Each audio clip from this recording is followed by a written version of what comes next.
RSS ക്യാമ്പിലെ ആയുധ പരിശീലന ദൃശ്യങ്ങൾ സ്കൂളുകൾ കേന്ദ്രീകരിച്ച് സംസ്ഥാനത്ത് ആകെ പ്രവർത്തിക്കുന്നത് 30 ക്യാമ്പുകളാണ്. കണ്ണൂർ ജില്ലയിൽ മാത്രം 4 ക്യാമ്പുകൾ. പുലരും മുൻപേയുള്ള ആയുധ പരിശീലനം കനത്ത കാവലിലാണ് നടക്കുന്നത്. 13 വയസ്സിന് മുകളിലുള്ള കുട്ടികൾക്കാണ് ആയുധ പരിശീലനം. ദണ്ഡ ഉപയോഗിച്ച് ആക്രമിക്കുന്നതിനുള്ള പരിശീലനമാണ് ഇതിൽ മുഖ്യം. ആക്രമിക്കലാണ് നല്ല പ്രതിരോധമെന്നാണ് ക്യാമ്പിന്റെ മുദ്രാവാക്യം. സംസ്ഥാനത്തിന്റെ പല ഭാഗങ്ങളിലായി RSS ഈ വെക്കേഷൻ അവധിക്കാലത്ത് ഇത്തരത്തിൽ ചില ക്യാമ്പുകൾ സംഘടിപ്പിക്കുന്നു എന്നുള്ള വിവരങ്ങളും വാർത്തകളും നേരത്തെ തന്നെ വന്നിരുന്നു. പ്രാഥമിക ശിക്ഷണ ശിബിരം എന്ന പേരിലാണ് ഈ ക്യാമ്പുകൾ സംഘടിപ്പിക്കുന്നത്. ഈ ക്യാമ്പുകൾക്കകത്ത് ആയുധ പരിശീലനം നടത്തുന്നുണ്ട് എന്ന തരത്തിലുള്ള വിവരങ്ങൾ നമുക്ക് ലഭിച്ചിരുന്നു. ഈ വിവരത്തിന്റെ അടിസ്ഥാനത്തിലാണ് ഞങ്ങൾ കഴിഞ്ഞ കുറേ ദിവസങ്ങളായി വളരെ സൂക്ഷ്മമായി ഈ ക്യാമ്പുകളെ നിരീക്ഷിച്ചിരുന്നത്. സംസ്ഥാനത്തിന്റെ 14 ജില്ലകളിലായി ആകെ 30 ക്യാമ്പുകളാണ് നടത്തുന്നത്. കണ്ണൂർ ജില്ലയിലാണ് ഏറ്റവും കൂടുതൽ ക്യാമ്പുകൾ നടക്കുന്നത്. ഇവിടെ ഈ മലബാർ മേഖലയിലെ RSS ക്യാമ്പുകളിലാണ് ഞങ്ങൾ പ്രധാനമായും ഇത്തരമൊരു പരിശോധന നടത്തിയത്. വലിയ സുരക്ഷാ ക്രമീകരണങ്ങളാണ് RSS പ്രവർത്തകർ ഈ ക്യാമ്പുകൾക്കകത്ത് ഒരുക്കിയിരിക്കുന്നത്. പകൽ സമയങ്ങളിൽ ക്ലാസ്സാണ്, ഒരു വ്യക്തിത്വ വികസനം ഉൾപ്പെടെയുള്ള വിഷയങ്ങൾ സംബന്ധിച്ചുള്ള ക്ലാസ്സുകളാണ് ഈ ക്യാമ്പിൽ നടത്തുന്നത്.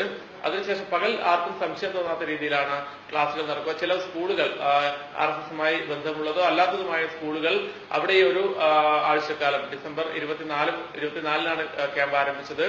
ഈ ഒരാഴ്ചക്കാലം ആ സ്കൂളുകൾ വാടകയ്ക്കെടുത്തുകൊണ്ടാണ് ക്യാമ്പ് നടത്തുന്നത്. അവിടെ 2 തരത്തിലാണ് ക്യാമ്പിലെ പരിശീലനം. ക്യാമ്പിൽ പകൽ സമയങ്ങളിൽ ക്ലാസ് എടുക്കുന്നതിന് വേണ്ടി പ്രത്യേക ഹാളും അവിടെ അതിനനുബന്ധിച്ച സൗകര്യങ്ങൾ, എനിക്ക് തോന്നുന്നു ഏറ്റവും അത്യന്താധുനികമായ സൗകര്യങ്ങൾ അടക്കം അവിടെ ഉണ്ട് എന്നാണ് നമുക്ക് ഈ അന്വേഷണത്തിൽ നിന്നും വ്യക്തമായത്. മറുഭാഗത്ത് രാത്രിയും പുലർച്ചെയുമായി ആയുധ പരിശീലനം നടത്തുന്നതിന് വേണ്ടിയുള്ള പ്രത്യേക ഏർപ്പാടുകൾ ഉണ്ട്. പല സ്ഥലങ്ങളിലും തുണി കൊണ്ടും മറ്റ് പുറത്ത് കാണാത്ത രീതിയിൽ കെട്ടിമറിച്ചുകൊണ്ടാണ് ഈ ആയുധ പരിശീലനം നടക്കുന്നത്. പുലർച്ചെ 3 മണി മുതൽ തന്നെയാണ് ആയുധ പരിശീലനം ആരംഭിക്കുന്നത്. രാത്രി 10 മണിയോടുകൂടി ക്യാമ്പ് പിരികയും പിന്നീട് പുലർച്ചെ 3 മണിക്ക് ഓരോ ഘട്ടമായി ആദ്യം ഈ ക്യാമ്പിനകത്ത് പരിശീലനം നൽകുന്ന പരിശീലകർ അവരുടെ അഭ്യാസ പ്രകടനങ്ങൾ നടത്തുകയാണ്. അത് ഈ ക്ലാസ്സൊക്കെ എടുക്കുന്ന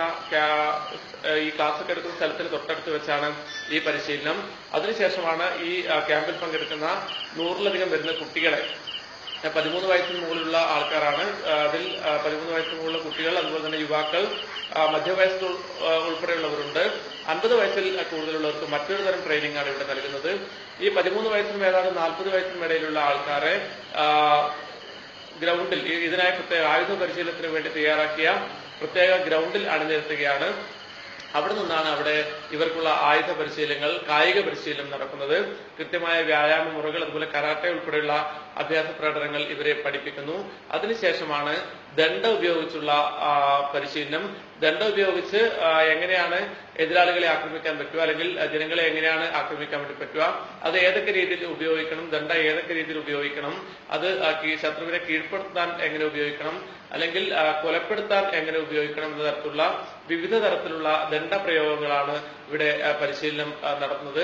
അതിന് അനുബന്ധമായിട്ട് തന്നെയാണ് മറ്റ് കൈകാൽ കൊണ്ടുള്ള അഭ്യാസ പ്രകടനങ്ങൾ, മർമ്മം ലക്ഷ്യം വെച്ചുകൊണ്ടുള്ള ആക്രമണങ്ങൾ തുടങ്ങിയ കാര്യങ്ങളെല്ലാം ഈ സമയത്ത് തന്നെയാണ് ഇവിടെ പഠിപ്പിക്കുന്നത്. ആക്രമണമാണ് ഏറ്റവും നല്ല പ്രതിരോധം എന്നുള്ളതാണ് ഈ ക്യാമ്പിന്റെ തന്നെ മുദ്രാവാക്യം. അത് RSSന്റെ ഈ ക്യാമ്പുമായി ബന്ധപ്പെട്ട് ക്യാമ്പുകളുമായി ബന്ധപ്പെട്ട് പുറത്തിറക്കിയ പുസ്തകങ്ങൾ കൃത്യമായി പറയുന്നുണ്ട്. ഇത് ഇക്കൊല്ലം മാത്രം നടത്തുന്ന ക്യാമ്പുകളല്ല, എല്ലാ വർഷവും സംസ്ഥാനത്തിന്റെ വിവിധ ഭാഗങ്ങളിൽ RSS ഇത്തരം RSSന്റെ ശാരീരിക ശിക്ഷാ വിഭാഗത്തിന്റെ നേതൃത്വത്തിൽ ഇത്തരത്തിലുള്ള ക്യാമ്പുകൾ സംഘടിപ്പിക്കുന്നുണ്ട്. ഇവിടെ നിന്നാണ് ഞങ്ങൾ ഈ കഴിഞ്ഞ ദിവസങ്ങളിൽ കണ്ട ദൃശ്യങ്ങൾ വളരെ ഞെട്ടിപ്പിക്കുന്നത് തന്നെയാണ്. ചെറിയ കുട്ടികളെ അടക്കം ആക്രമണ സ്വഭാവമുള്ളവരാക്കി വളർത്തുന്ന രീതിയിലേക്കുള്ള പരിശീലനമാണ് ഇവിടെ നൽകുന്നത്. അപ്പോൾ പലതരത്തിലുള്ള കായികാഭ്യാസങ്ങളും ഇത്തരത്തിലുള്ള പരിശീലനങ്ങളും നമ്മുടെ നാട്ടിൽ പല സ്ഥലങ്ങളിലും സർവ്വസാധാരണമായ രീതിയിൽ തന്നെ പരിശീലനങ്ങൾ നടക്കാറുണ്ട്.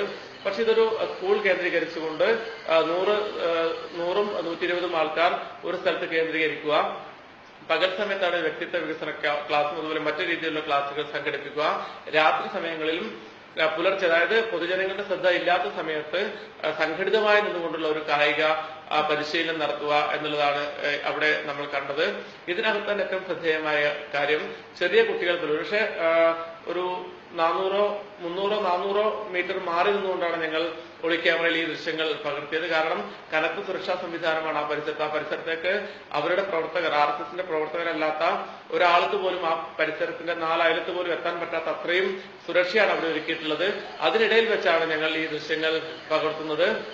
അതിനുശേഷം നമ്മുടെ ക്യാമറയിൽ കണ്ടപ്പോഴാണ് കുറച്ചുകൂടി നമുക്കിതിന്റെ ഭീകരത മനസ്സിലാവുന്നത്. ഈ കുട്ടികൾ ഉൾപ്പെടെയുള്ളവരെ ഒരു ആക്രമണ വാസനയുള്ളവരാക്കി മാറ്റുകയാണ്.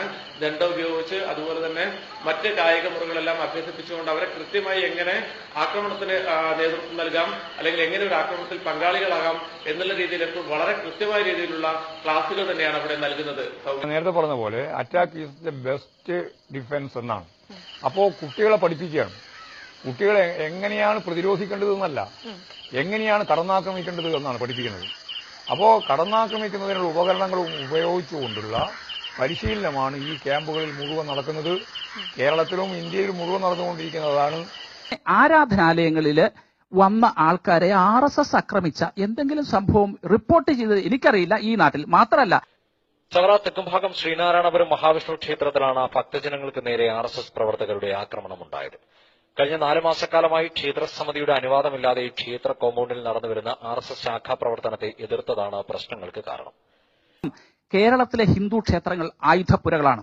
ഭദ്രകാളിയുടെ നാന്തകവാൾ വെച്ച് പൂജിക്കുന്നു, തൃശൂലം വെച്ച് പൂജിക്കുന്നു, ഗദ വെച്ച് പൂജിക്കുന്നു. അതുപോലെ നമ്മുടെ ഹിന്ദു ക്ഷേത്രങ്ങളിലെ ഇപ്പോ കൊടുങ്ങല്ലൂരെ കാവു തീണ്ടൽ, ആയിരക്കണക്കിന് വെളിച്ചപ്പാട് സ്വന്തം നെറുക വെട്ടിപ്പൊളിച്ചുകൊണ്ട് ക്ഷേത്രത്തിലേക്ക് കയറുകയാണ്. RSSന്റെ യൂണിഫോമിന്റെ ഭാഗമാണ് ദണ്ഡ. RSSന്റെ യൂണിഫോമിന്റെ ഭാഗമാണ് ദണ്ഡ. അത് ഉപയോഗിക്കുന്നുണ്ട്. അത് ഇപ്പൊ സംശയം ഉണ്ടെങ്കിൽ ഇപ്പൊ നമുക്ക് നോക്കാം. കാരണം വിജയദശമി വരാൻ പോകും. അതിന്റെ ഭാഗമായിട്ട് പരിശീലനം നടക്കുന്നുണ്ട്. ഓരോ സ്ഥലത്തും അവര് തോളത്ത് വെച്ചുകൊണ്ട് സഞ്ചലനം ചെയ്യാന്ന് പറയും, മാർച്ച് ചെയ്യാന്ന് പറയും.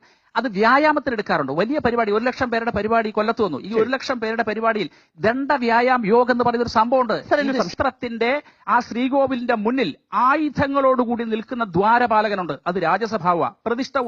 പള്ളിയും എന്ന് പറയുന്നത് ആരാധനാലയ കേന്ദ്രങ്ങളാണ്. അവിടെ സാധാരണക്കാർ പുസ്തകം വായിച്ചിട്ടൊന്നല്ല പോണത്. അവിടെ ഈ തുളസിന്റെയും പൂവുമായിട്ടാണ് പോണത്. അവിടെ ഭീകരമായ അന്തരീക്ഷം സൃഷ്ടിക്കാണല്ലോ RSS കുറുവടിയും കാക്കി ട്രൗസറും ഇട്ടിട്ട് ആയുധ പരിശീലനം നടത്തുന്നത്. എല്ലാ സ്ഥലത്തും അത് നടത്തിക്കൊണ്ടിരിക്കുന്നത്. ഇത് ഭീകരത സൃഷ്ടിക്കാണ്. സാധാരണക്കാരൻ അങ്ങോട്ട് പോകാൻ പറ്റാത്ത സ്ഥിതിയാണ് ഉള്ളത്.